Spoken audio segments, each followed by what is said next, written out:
This is Rob Kilmer, a classic example of completely unjustified fear. That's what we're talking about this week on You Defend It.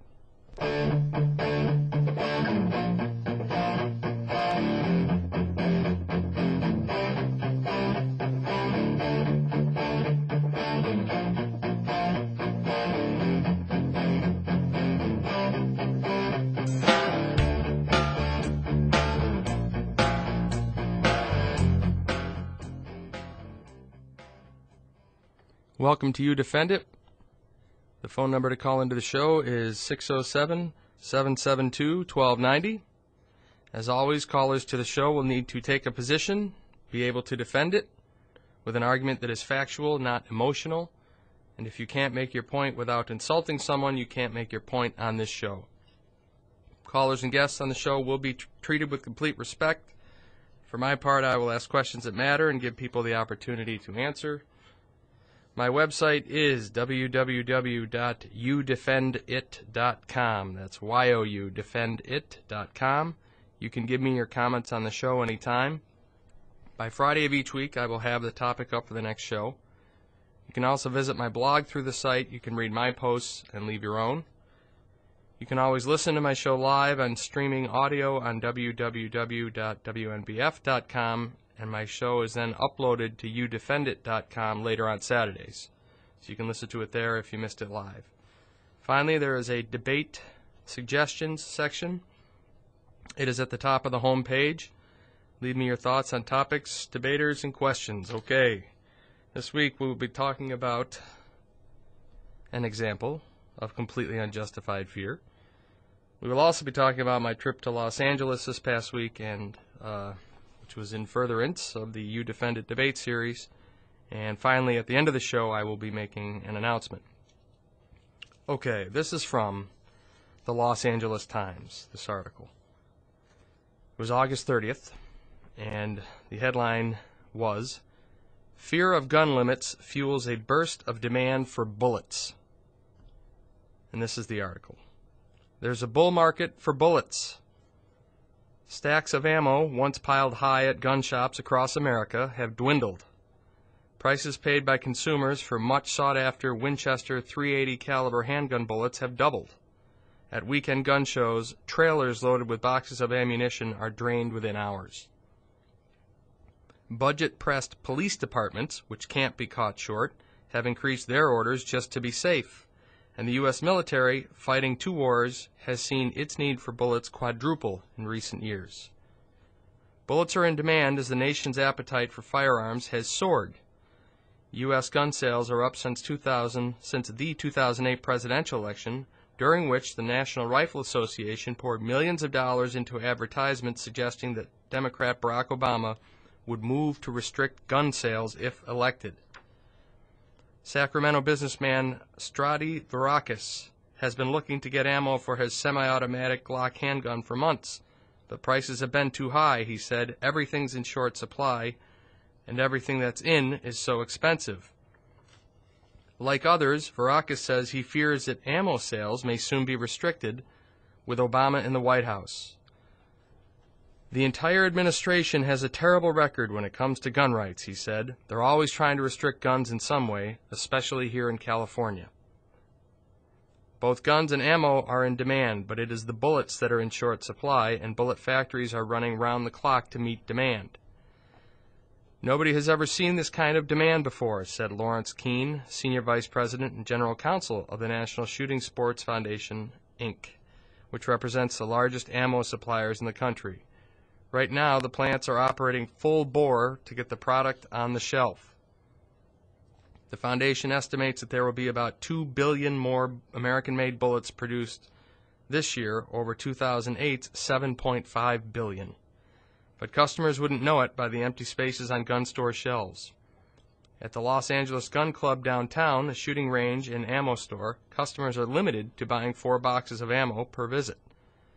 In the 20 years he's owned the club, it's the first time that Elias Yadonoy has made such a policy. He doesn't like it, but if it's not enforced, the club would be out of bullets, and he would be out of business.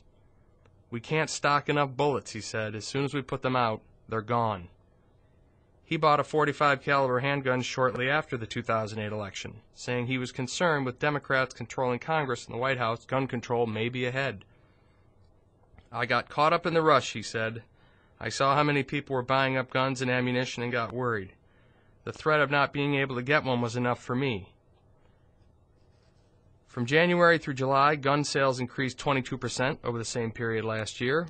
The nationwide boom can be traced back to last year's political campaign, said Peter Ham, a communications director for the Brady campaign to prevent gun violence in Washington. The NRA raised fears that Obama would take people's guns away, he said. Ham points to an NRA website launched during the campaign, gunbanobama.org, as an example. Its headline says, Obama would be the most anti-gun president in American history. NRA spokeswoman Rachel Parsons said that the organization paid several $1 million in advertising, but she added it didn't take much coaxing for Americans to be uneasy about Obama's gun stance. People are always worried about more gun control, and that's what this administration represents. Just look how many people went out and bought guns and ammo right after the election, she said. One ammo dealer came to a recent show with 3 tractor trailers filled with ammunition. By the time he left, he piled a few leftover boxes into a pickup truck. The Riverside Police Department said its ammo order used to be filled in a couple months. Now it takes 10 months. And the bill went from $75,000 to $90,000. It's taking longer and longer to get, so we order sooner and in larger quantity to compensate, said Lieutenant Vance Harden, who orders ammunition for Riverside's police force. At one point, the company was selling .380 caliber handgun ammo for about $50 a box. Usually it's sold for $12. Okay. You know how many new gun laws Obama has proposed? None. Yet you have millions of Americans, some of whom can't afford it, scrambling to buy up as many bullets as they can. In case you missed, by the way, the most ironic paragraph in the story, the only people limiting the number of bullets you can buy are the gun shops. This article was front page of the Los Angeles Times. I know that because I was 100 miles from Los Angeles when I read it. It continued onto most of the second page on the inside. I read the whole thing, and I kept looking for a single reference to even a proposed restriction or a rumor of a restriction on either gun sales or ammunition sales by the Obama administration. There's nothing. Not even a quote that could be misinterpreted. There's nothing. Not a single word. This is fear at its worst. I mean, these people aren't buying mops. They're buying bullets. Billions and billions of bullets. Under the delusion that Democrats are going to take their guns away. You know, last week I asked you to, with a show that I taped, to email me with any examples you had of the left wing acting as the right wing is right now with this unprecedented fear-mongering. Weapons at town hall meetings, death panels, all this other garbage. I got one email, which I should apologize, I have not yet gotten to. I got in about midnight last night. You know, if anybody listening to this show is aware of a serious effort by Congress to enact any new either gun or ammunition legislation, let me know. I'll put it on the air. I'm not aware of it, and it certainly wasn't in the article that I read. It was all about unbridled fear and people racing to the store to buy bullets. For what? For nothing. For absolutely nothing. And the NRA is laughing all the way to the bank. All right, we're going to come back and talk about my trip to Los Angeles and the purpose of it and what happened while I was out there. And I'm hoping to get your input on on what was discussed. It was an interesting trip, to say the least. It was a good trip. We will be right back. You are listening to You Defend It with Rob Kilmer right here on News Radio 1290 WNBF, Binghamton.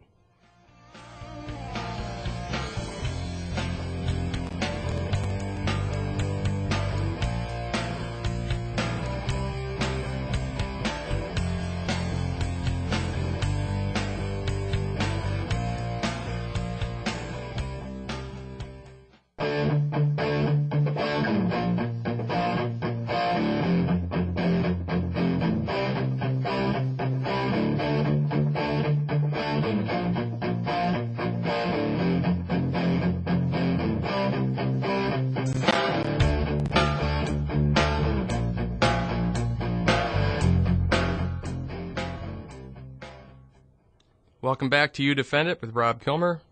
The phone number to call into the show is 607-772-1290. This past week I was in Los Angeles for a nice long meeting with a writer for the Huffington Post, who also happens to have produced a number of things. And the reason that I met with somebody from the Huffington Post is because I'm really focusing on 3 stations right now, 3 networks: Fox, MSNBC, and CNN. The Huffington Post and Joe Scarborough are my best avenues with respect to MSNBC. Ariana Huffington is on that show all the time, and I'm ultimately seeking a meeting with her, as well as a meeting with Joe Scarborough, and I want him to get behind it. The person I met with the other day is now behind it. But we had kind of a fascinating conversation. It was really towards the end of it that we had this exchange. He asked me the same question that everybody asks me when I meet about this, which is what established politician is going to subject him or herself to the brutal rules of You Defend It debates? You know, who's going to risk humiliation by either not answering the question or not coming with their own argument, rather just complaining about somebody else's argument? Who's going to do that? And I gave him the same answer I give whenever I'm asked that question, which is, it may not be an established politician. As I have said on this show many times, the person we elect president in 2016 is somebody we've never heard of, like Barack Obama was in 2004, or Bill Clinton 1988. And to some extent, unless you were really following Republican politics, George Bush in 1996. People didn't know who he was. There are lots of ambitious people out there who want a shot at the brass ring. Many of them are young and have great ideas and no forum. So when I said this to him, he said, "That's what your show should be about." Actually, what he said was like American Idol. Now I kind of cringed when he said that. I gotta confess, for just a moment I thought maybe he wasn't taking it seriously. But what he said was, the show should introduce this country to America's next leaders. And you do that by getting people who are already involved, and in my mind that means mayors, by the way. I'm very focused on mayors in this regard. People who are not only familiar with the failings of the federal and state government, but they've come up with solutions because they have to. It's not enough for them to just know about the problems that they face as a result of the federal and state governments not really doing their job. Mayors, they see those problems because those problems wind up smacking their budgets. And the mayors have to deal with them. They have to come up with solutions. They have to solve problems. And many mayors across this country have come up with darn good solutions to problems that have been around for a long time. So it may just be mayors I have on that show coming, and it may not be Democrat and Republican. You know, a lot of people are tired, including somebody who told me very pointedly this week. You know, I'd asked her, well, if I I made the show this way, if it was a young Democrat and a young Republican, would you, if this was a person who would not necessarily watch a debate, I said, would you watch that debate? She said, no. Why not? Because I'm tired of the Democrat and Republican aspect. Why not make it around an issue and characterize the participants as having this solution versus that solution? And I think that is probably the direction the debates are going to go. A little more pure, a little less partisan. But I want to hear your comments on that. Most people who listen to this show probably watch debates, the presidential debates. What do you think of the format will stay the same. You got to answer the question. You can't use the other person's argument. You got to come there with your own solution and defend it. But 80-some% of this country believes that Congress should be replaced. Maybe it's time to show the country who the Congress would be replaced with. People with ideas. Great ideas, and no form. Let me know your thoughts on that. Okay, I've got Andy from Johnson City. You there? Hi, Rob. How are you? Good. How you doing? Good. I just got a comment on, you started out with this ammo rationing and, people buying it up in droves here. You also mentioned that the Democrats weren't actually going after, per se, our guns through legislation. They haven't presented any bills or anything like that as of yet. Not that I'm aware of. I just wanted to pass this one on to you that somebody sent me through the email. It's the Senate Bill SB 2099, and it's going to require us to put on our 1040 federal tax form all of the guns that we own, and it may require, it's kind of vague, you being fingerprinted and a tax of $50 per gun. And they're going to sneak this in, according to this. This says it's going to become public knowledge after 30 days. It's voted. This amendment doesn't mean that the Senate has to even vote on it to pass. Well, but it's not, as I understand what you're saying, there's nothing in the bill. I mean, you could list 300 guns. There's nothing in the bill that would restrict the amount of guns you own or the amount of ammunition you could buy. No, but say if you're a collector or just a everyday working person like me, and through the years I've collected, say 100 guns, which may seem a lot to a lot of people, but they're not going to per se go directly after your guns. They're going to more or less bankrupt you out of guns. You're going to be a convicted felon if you don't do this. Also. Well, I mean, you're going to. It's a law that requires a tax, correct? Yeah, $50 a gun. And like any law, if you break it, you've broken the law, and I don't know if it's a felony, but it doesn't restrict the number of guns you can buy. It taxes you per gun. Is that right? But how is that different from paying sales tax on a car or on anything you buy?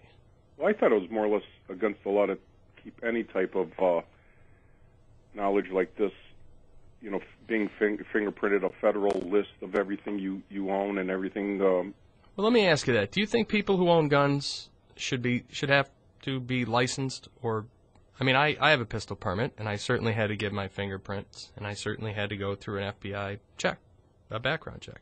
Do you believe that should occur?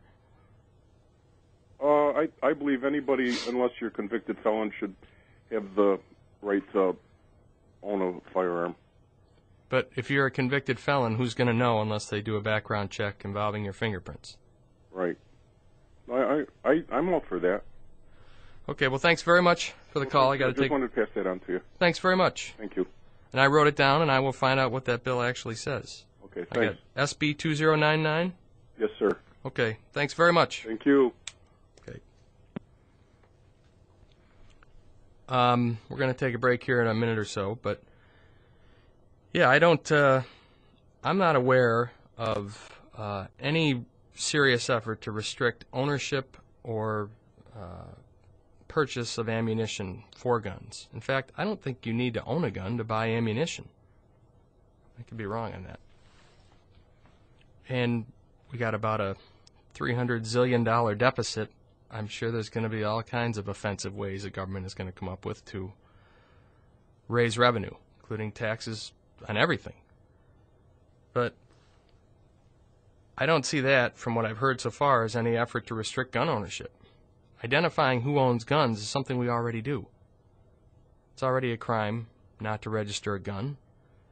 And if you are in possession of a weapon that is not registered to you, that's a crime, as it should be. I don't think there's anything wrong with keeping track of who owns the guns. It makes it easier for law enforcement to figure out who pulled the trigger.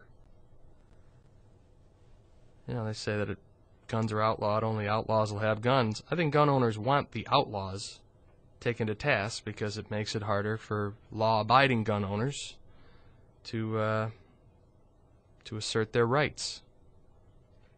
You know, it's interesting, there's a real tension between the Second Amendment and law enforcement. You'd think law enforcement would be, there's so many guns involved there that they would be supporters of the Second Amendment. But time after time, I read where it's there's law enforcement, mayors. Rudy Giuliani actually sued gun manufacturers for allowing guns into New York City. It presents a problem. There's a real divide there at times between law enforcement and gun owners. Okay, we will take a quick break at 8:30 for local news and be back right after that.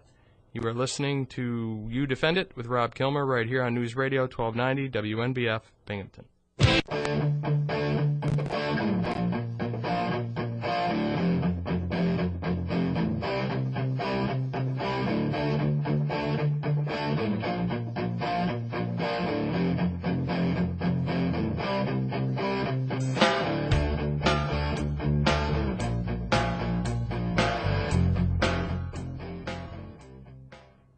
Welcome back to You Defend It with Rob Kilmer. The phone number to call into the show is 607-772-1290.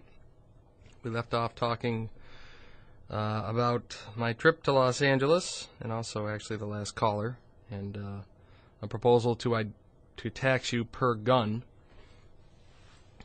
As far as the future of the debate and exactly who the participants would be, I really do want to hear from you as far as either email me or call. It occurs to me that if 87% of this country is tired of the Congress, then they're tired of what this Congress has to say. So perhaps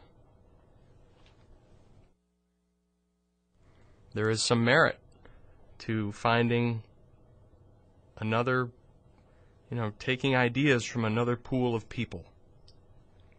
There's no reason to think that Congress has a monopoly on the ideas. In fact, there's every reason to think they don't. But I think that if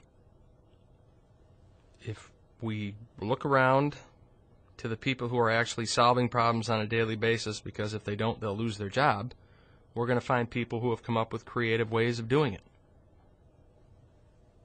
Maybe it'll be 2 Republicans, maybe it'll be 2 Democrats. But I think the way to do it is by issue. And say, this is the issue. Debater A has this solution. Debater B has this solution.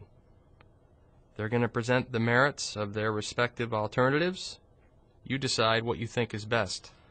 Think about this. Right now, in the healthcare debate is a classic example of this. Right now, the politics are driving the solution.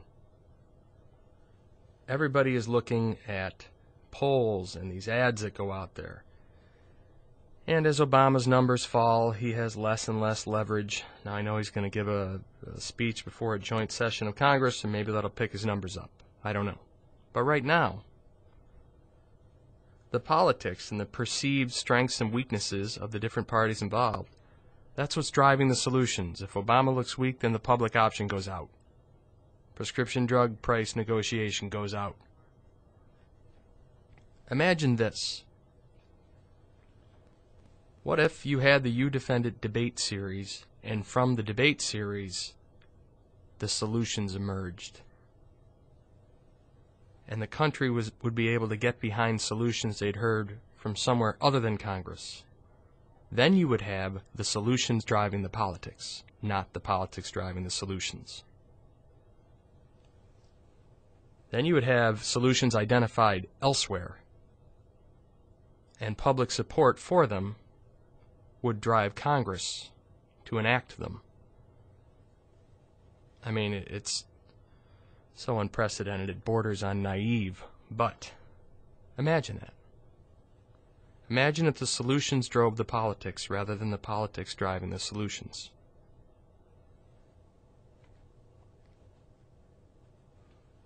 Which, by the way, is how it should be.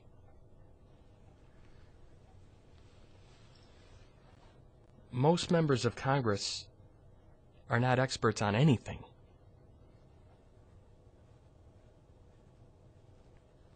They serve on committees, to be sure, but that doesn't necessarily make them experts. Now, there are people who have been there longer who certainly could be regarded as experts on certain things.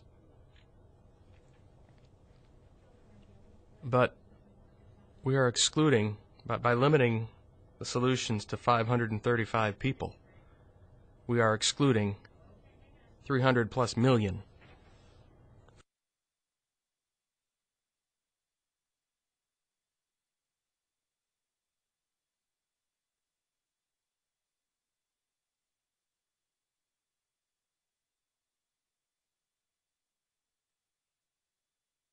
From being able to offer their ideas.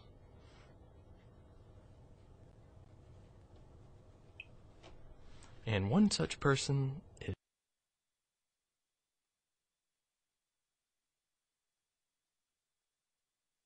is New York State, which is one of the most highly regulated states. Legal pistols are regulated. Long guns you can sell. Once you sell them face to face, that registration is gone. That is exactly true. Okay. Glad you agreed with that. Now let go of my beard. That is true. It's pistols that are you need a permit for, not long rifles, not long guns. I said legal pistols are registered. Right. Okay. Let's talk about fear a little bit. Okay. I know a few dealers that deal in weapons, and the same kind of thing happened under Clinton. In fact, I used to tell them that Clinton is your best friend because they used to sell more under Clinton than they did in the previous administration. Right, like he's the best friend of Rush Limbaugh. I mean it. I mean, Rush Limbaugh, he's a much more relevant and popular personality when there's a Democrat in the White House. Okay, now, let's extend this fear concept. Are you saying that the town hall people or the teabaggers are motivated by fear?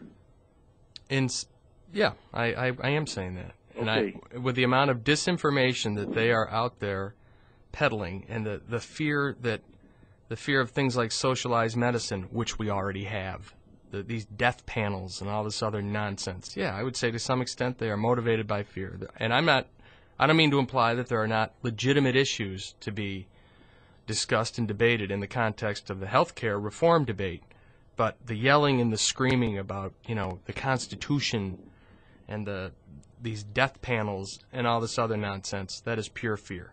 That's my position. Okay, therefore I think you are entirely wrong. But let me say that I think the prime motivation that is behind the town hall people and the teabaggers is not fear. I think it is anger, or if you want to call it revulsion, or if you want to call it disgust at what both major parties are doing, but primarily what the Obama administration is doing. I think that the Democrats started the town hall meetings, and I think there's where fear enters into it. They're seeing what the people are saying at these town hall meetings, and they're eliminating these town hall meetings at this point. I think the people are really fed up with being pushed at an unbelievable rate into 1,000-page stimuluses, 1,000-page health care plans, and they don't want to put up with it anymore. I think that the leaders of the Democratic Party who call these people brown shirts, who have the moms stand up, who have the handicapped military personnel stand up, they have a right to speak their mind. And they shouldn't be shut off by these politicians. I think these politicians they consider them the elites. Like, why are you guys standing up and telling me these things? I mean, I back the town hall people. I don't dispute that they have a right to speak. I just question the motives behind it, and I question the effectiveness of it. To me, these town hall meetings are a disgrace. I would think other countries around the world look at this chaos and this, these people bringing assault rifles to loaded assault rifles to town hall meetings where their politicians are speaking. For what purpose? I think that's stupid that they bring them, but I mean, this was one guy, and by the way, it was a black guy, and they never showed his face. It's like, hey, these white guys are doing this thing, and it wasn't. Well, to me, it's I don't know, the whole thing, and you got senators out there saying that we've earned it. You've earned what? You've earned a shooting? What is it exactly that statement means? You've earned what? Well, there's something behind why that guy did that. I mean, I don't know exactly what it is, but I mean... Perhaps he has an elderly relative who he's afraid is going to be killed by the administration, or a newborn with Down syndrome who the administration, like the Nazi Party, is going to systematically kill. That's Sarah Palin talking. That is the type of fear-mongering that has permeated this debate on health care. In the meantime, nobody's talking about why it costs so much. I heard two people speak, and they were both Democrats in the past week. And I wish I wrote the one guy's name down when he was talking about the health care plan. He had a very sensible approach.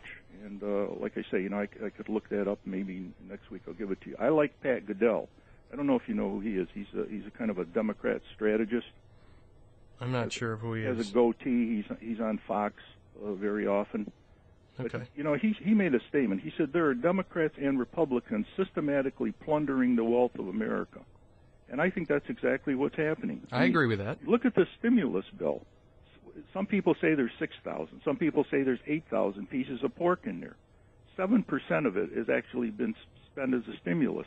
If you look at China's program, China developed the stimulus, and they put it into improving the infrastructure.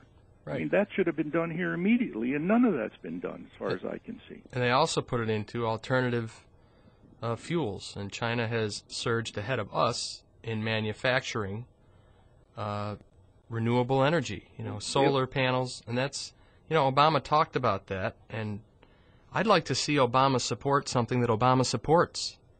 Well, I keep waiting for it, and I don't see it. I am for looking at all alternate sources of energy, but you're talking about 2 or 3% of the needs of the United States. I mean, he's made statements about, essentially killing the coal industry, and that supplies about 40 to 50% of the total energy of the United States. You can't do that. I think we need to look over time. It's not just a matter of where the energy is coming from. It's a matter of whose pockets we're lining in the meantime. If we are making our country less safe by sending $700 billion to the Middle East, I think we have to take a look at that. Absolutely. And if you're talking about energy, what I would do, I would drill everywhere. I would, put all the emphasis on clean coal. Drill in the United States, you mean? Drill in the United States, drill offshore for the next 20 years. But the problem with that... After 20 years, then we can go to something which is alternative energy. The problem with that, Frank, is that there's this myth out there that if we drill in the United States or we drill off our own coast, that we own the oil. We don't. I understand. The people who own the leases own the oil. That could be just as much the oil owned by OPEC. I mean, we have no control over where that oil goes. Yeah, the word for that is fungible. Right. Drilling in Colorado could very easily line the pockets of the Mideast. Absolutely. If they own the lease rights. And nobody knows who owns the lease rights, but the government, it's not like we've nationalized them. There's zero relationship between drilling in the United States and the oil being sold in the United States. But those kind of things can be fixed. Well, I mean, are we going to go to a socialist country where we nationalize the... If you looked at the magazine, it says we are a socialist country now. I know. Okay. Okay, have fun. Hey, thanks. Yep, bye. Bye. A lively discussion with Frank, as always. Okay, we're going to take another break here and then come back. And then when I come back, I have an announcement to make, and then we'll talk about that. You are listening to You Defend It with Rob Kilmer right here on News Radio 1290 WNBF Binghamton.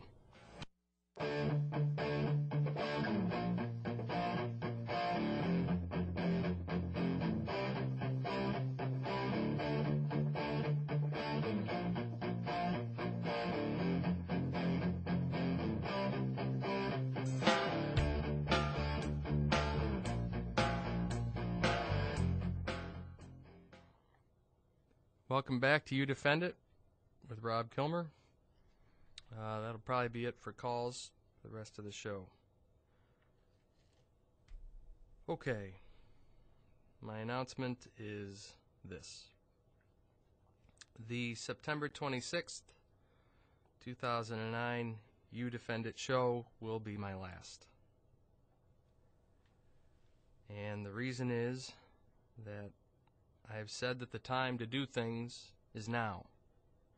The time for me to take my shot at the brass ring, my shot, which means the You Defend It debate series being televised nationally, in prime time, and on a monthly basis, is now.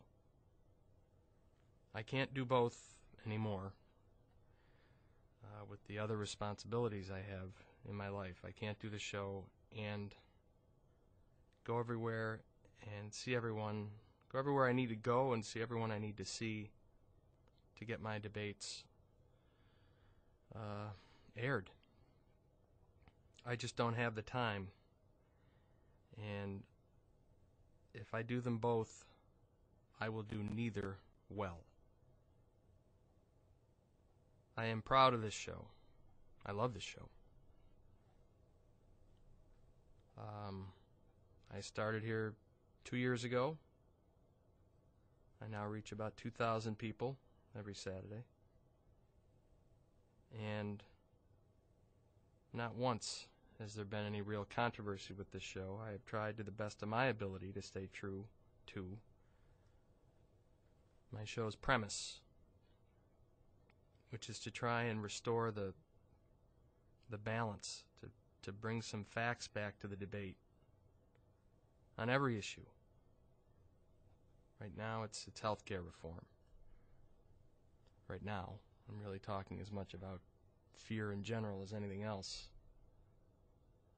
But I think that the debate series is an idea whose time has come.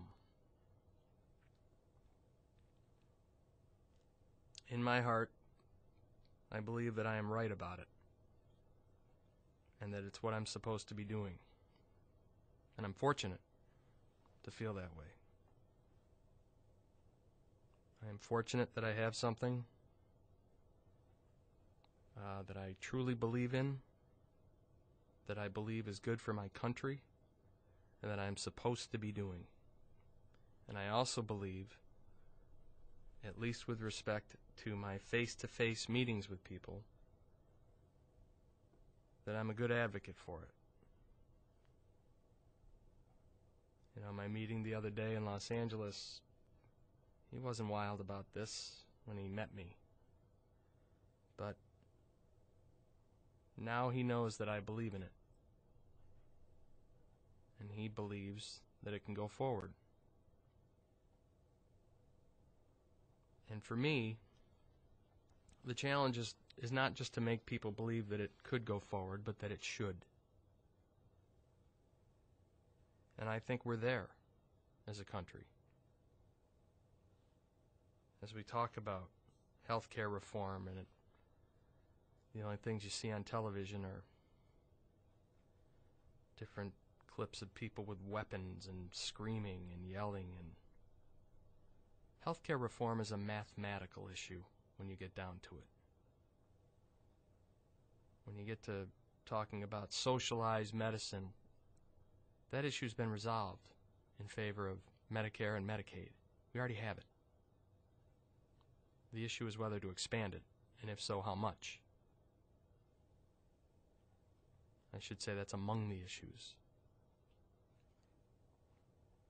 But I can't do this show anymore and devote the amount of time I need to devote to pursuing the debate series. I am a lawyer from Binghamton, New York. I don't know a thing about marketing. I'm learning, and I'm going to get people to help me. But I know I'm right about this. All I have to do is find the best vehicle out there to convey what I know to other people. And maybe that's somebody helping me. Maybe I know I'm probably going to be filming an additional short clip to present along with the DVD that I have of the debate series. But it's hard. It is hard to get people to let you in the door. But I'm getting through doors now. And I think this country would be better off with an alternative to what it has. We have a hate-filled, blame-filled, fear-filled media right now because it sells. But it doesn't sell as much as you might think. American Idol wins the weekly ratings contest consistently with about 7.5 million viewers. 100 million people voted. There's 92.5 million people out there who care enough to vote but haven't found a show that interests them politically. They are politically motivated enough to vote. But there's nothing out there that appeals to them to the same extent that voting does. The presidential debates, 50, 100 million people watch them. And yet we don't do them, other than 4 times every 4 years. I don't think that can sustain itself. I don't think it should. And I'm going to do everything I can to change that. And to me, that means not just putting on more debates like the ones we have. To me, that means eliminating the type of debates we have and replacing them with something with substance, with something that matters, with something that is worthy of the issues being discussed and the Americans whose lives are affected by them. I think that this country, over time, has become progressively more aware of the perils of this world. 9/11 helped us with that. I think this country has an ever-increasing awareness that we are not going to be number one forever at this rate. We have no fiscal policy, we have no energy policy, we have no foreign policy. That can't sustain itself.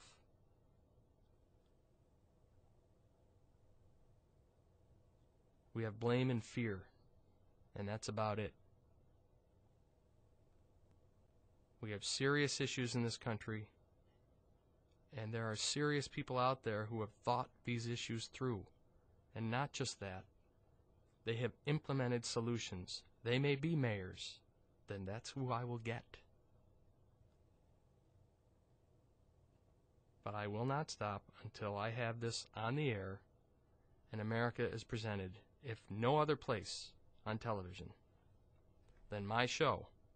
They're going to have at least one opportunity to choose between solutions. They can go everywhere else to hear those solutions criticized. But America deserves a fair shake, and they don't get it. People in America, they don't get defended arguments. They don't get solutions. They get criticism of solutions by people who are paid well to do it. When you really look at it, the most popular people on the air right now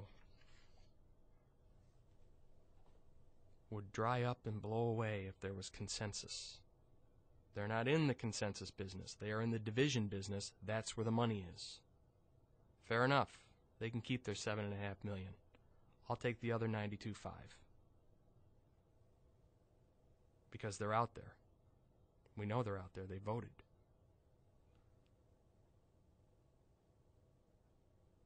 They deserve better than what they're getting.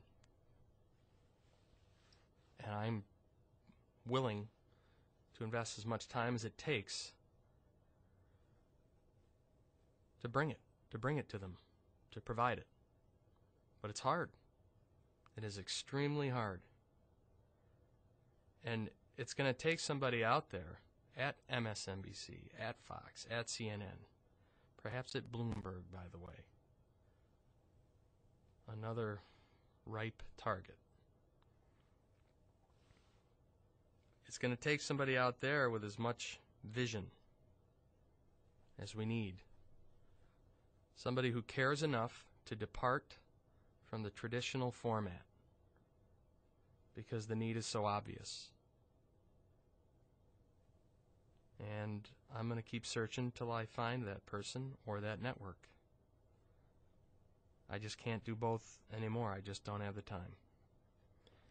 Thank you for listening to You Defend It, and I will be back next week. This is News Radio 1290 WNBF Binghamton.